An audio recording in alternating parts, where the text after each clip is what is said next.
under a Roman dominion. Behold its unparalleled majesty.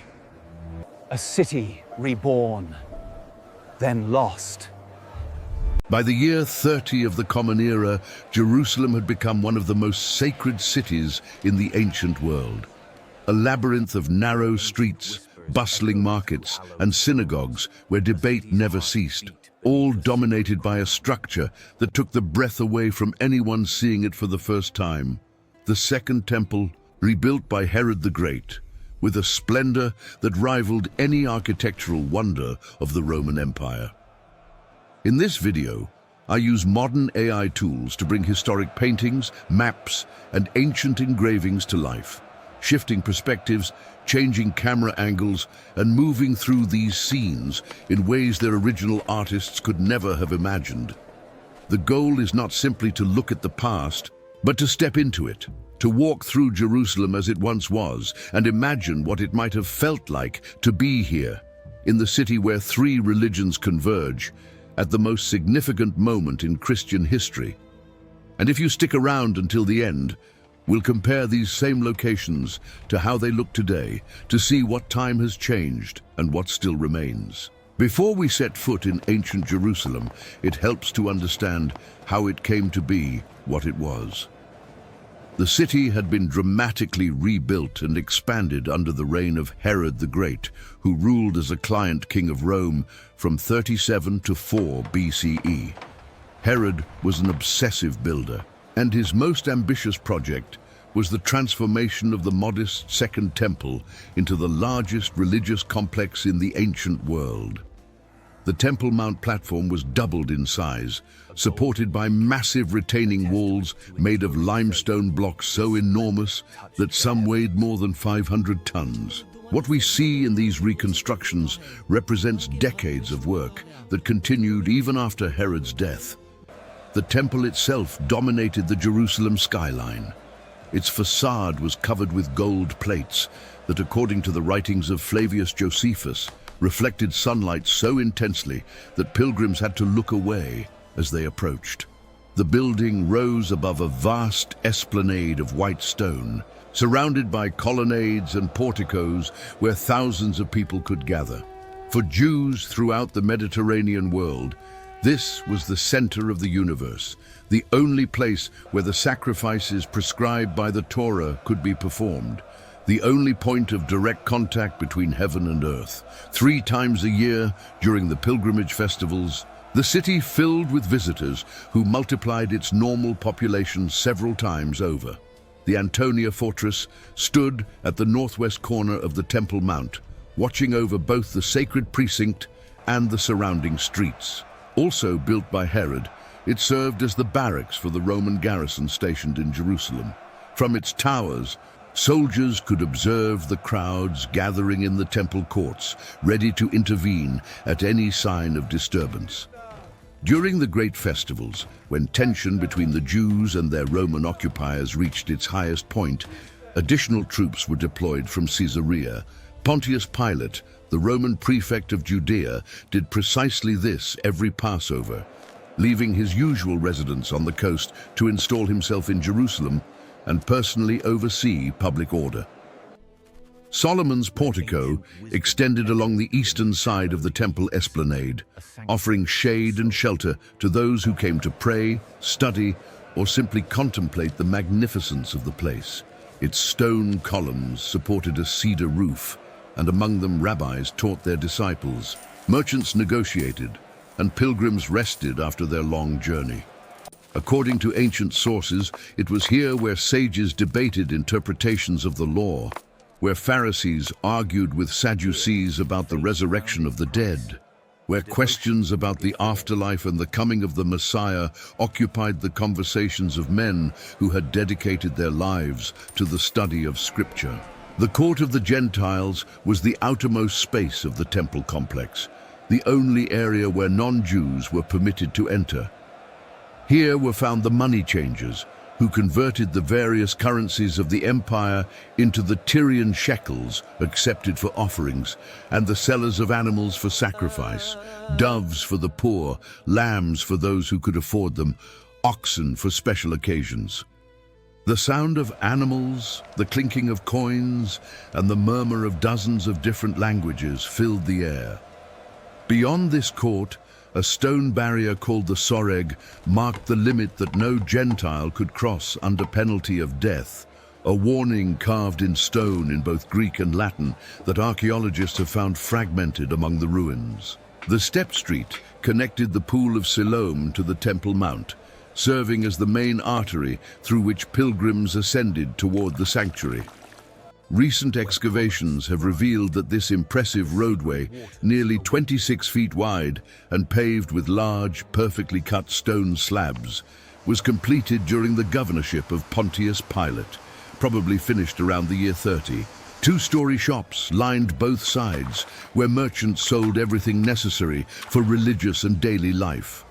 Archaeologists have discovered a liquid measuring table and stone weights, suggesting this area functioned as the city's central market, the commercial heart of an urban center that lived off the constant flow of visitors. The Pool of Siloam was located at the southern end of the city of David, fed by the waters of the Gihon Spring through the tunnel excavated centuries earlier by King Hezekiah. It was a monumental pool, trapezoidal in shape, with steps descending toward the water from all sides. Pilgrims used it for ritual purification before ascending to the temple, immersing themselves in its fresh waters after days or weeks of dusty travel. The pool was also a social gathering place, where news circulated and newcomers asked for directions, prices, and lodging. Imagine the bustle of voices, the splashing of water, the relief of the weary who had finally reached the holy city. The Kidron Valley separated the Temple Mount from the Mount of Olives, a deep ravine that in rainy seasons channeled waters toward the Judean wilderness and the Dead Sea. Monumental tombs were carved into its slopes, some of which can still be seen today, with their facades hewn from living rock in imitation of Greek and Roman temple styles. According to Jewish tradition, this valley would be the scene of the final judgment, which is why the most important families sought to be buried here. At sunset, when shadows lengthened and the noise of the city faded, the valley acquired a solemn silence that contrasted with the frenetic activity in the streets above. The Mount of Olives rose to the east of Jerusalem, its slopes covered with the trees that gave it its name. From its summit, one could contemplate the entire city spread out below, with the temple gleaming like a jewel of gold and white marble at its center. The road descending from the mount toward the valley passed through orchards and gardens, where olives were pressed to produce oil, one of the most valuable products of the region. At the foot of the mountain, where the ascent began, there was a garden called Gethsemane, whose name in Aramaic means precisely oil press. It was a quiet place, set apart from the bustle of the city, where one could sit beneath the olive trees and meditate in silence. The upper city occupied the western hill of Jerusalem, where the wealthiest and most powerful families lived. Their houses, excavated by archaeologists in the modern Jewish quarter, reveal a level of luxury comparable to the finest residences in Rome: frescoes on the walls, mosaics on the floors, private ritual baths, and tableware imported from Italy. Here resided the high priests and priestly families, the Sadducees, who controlled the temple and maintained a pragmatic relationship with the Roman authorities. Also here stood Herod's palace, which after the king's death served as the residence of the Roman prefect when visiting Jerusalem, the place where Pontius Pilate likely established his tribunal during Passover. The Sanhedrin, the supreme council of 71 members that governed the religious and civil affairs of the Jews, met in a chamber known as the Hall of Hewn Stone, located within the temple precinct. Here questions of the law were debated, cases involving capital punishment were judged, and decisions affecting the entire Jewish people were made.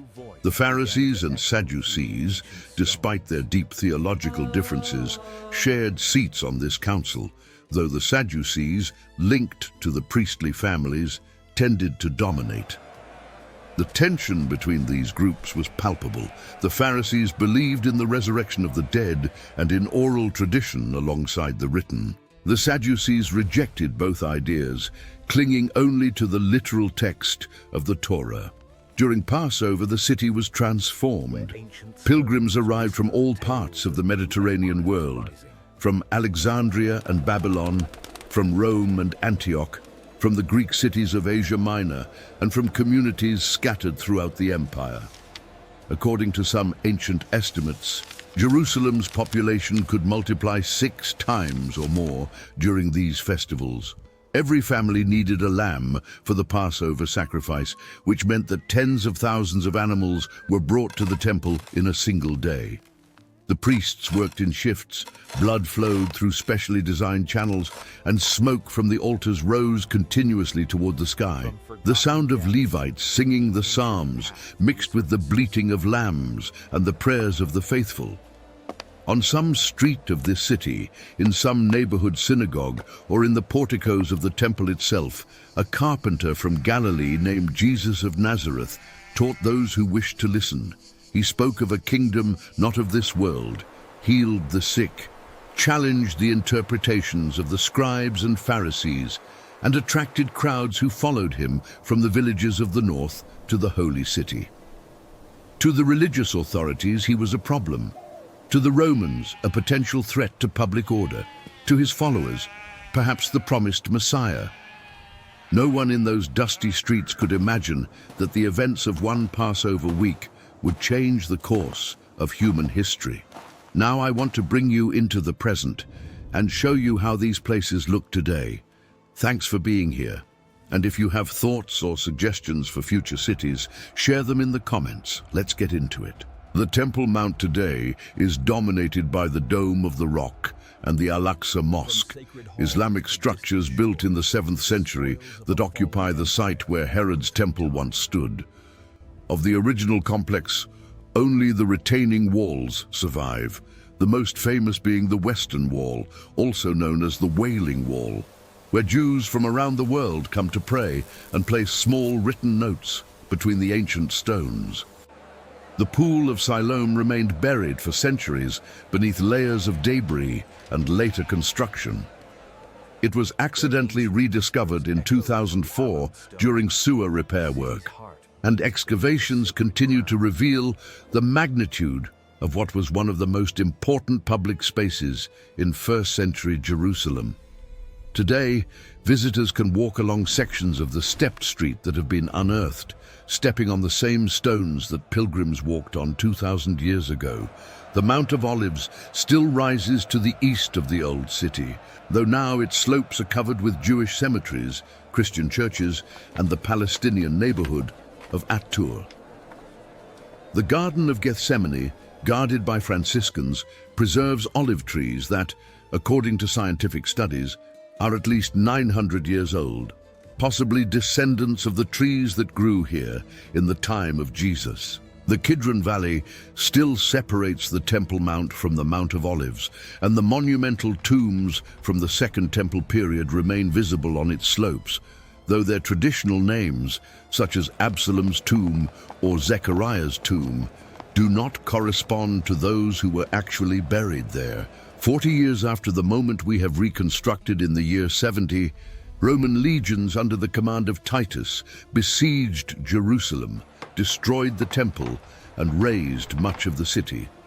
The treasures of the sanctuary were carried to Rome, where they were displayed in a triumph and depicted on the Arch of Titus, which still stands in the Roman Forum. The destruction marked the end of one era and the beginning of another for both Judaism and nascent Christianity. I do really appreciate you watching this video. Your ideas, input, and constructive feedback really do shape what comes next. Feel free to leave a comment below. Until next time.